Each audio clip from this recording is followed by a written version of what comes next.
I found out my little sister was a murderer, and it's tearing my world apart. This is hard to write. My hands are shaking, and I keep second-guessing whether I should even post this. But I need to get it out, to make sense of it, because my life has been unraveling since I found out the truth about my little sister, Emma. She's 17, I'm 24, and until a few months ago, I thought I knew her better than anyone. Now, I'm not sure I ever did. I'm changing names and details for obvious reasons. Please, no DMs asking for specifics. I'm barely holding it together as it is. Emma and I grew up close. Our parents split when I was 10 and she was 3, and Mom worked long hours, so I was the one who looked after her. I helped with her homework, braided her hair, and cheered at her soccer games. She was this bright, quirky kid, always drawing, always asking questions. People loved her. Teachers called her gifted. Friends called her magnetic. To me, she was just Emma, my goofy little sis who'd steal my fries and beg me to watch horror movies she was too young for. But there was always something, little things I brushed off.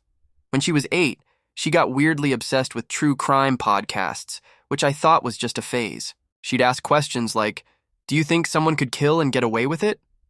I'd laugh it off, thinking she was just curious. Then there were the animals.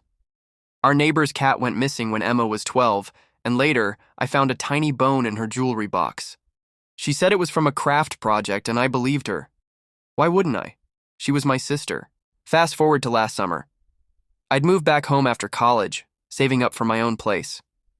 Emma was in her senior year, still the golden girl, straight A student, art club star, dating a nice guy named Jake.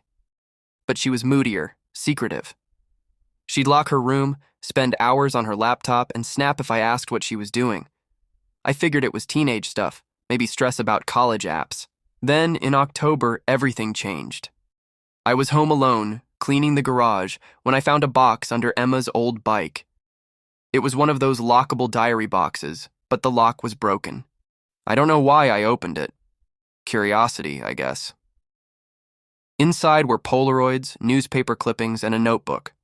The Polaroids were blurry, but one showed a clearing in the woods near our town, with what looked like a pile of clothes.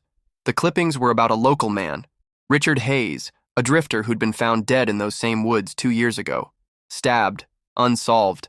The notebook was worse. It was Emma's handwriting, meticulous, detailing plans, dates, locations, even a sketch of a knife. One entry read, "He didn't see me coming. It was easier than I thought." My stomach dropped. I told myself it was a story, some creative writing thing. Emma loved horror, right? But the details were too specific. The dates matched Hayes' death. The sketch matched a knife Mom had reported missing. I sat there, heart pounding until Emma got home. When I confronted her, showing her the notebook, her face went blank. Not scared, not angry, just empty. She said, "You weren't supposed to find that." Then she laughed like it was a joke and said it was for a school project. I wanted to believe her, but her eyes were cold like she was sizing me up. I couldn't sleep that night.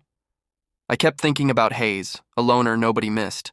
The police had barely investigated, small town, underfunded department. But Emma?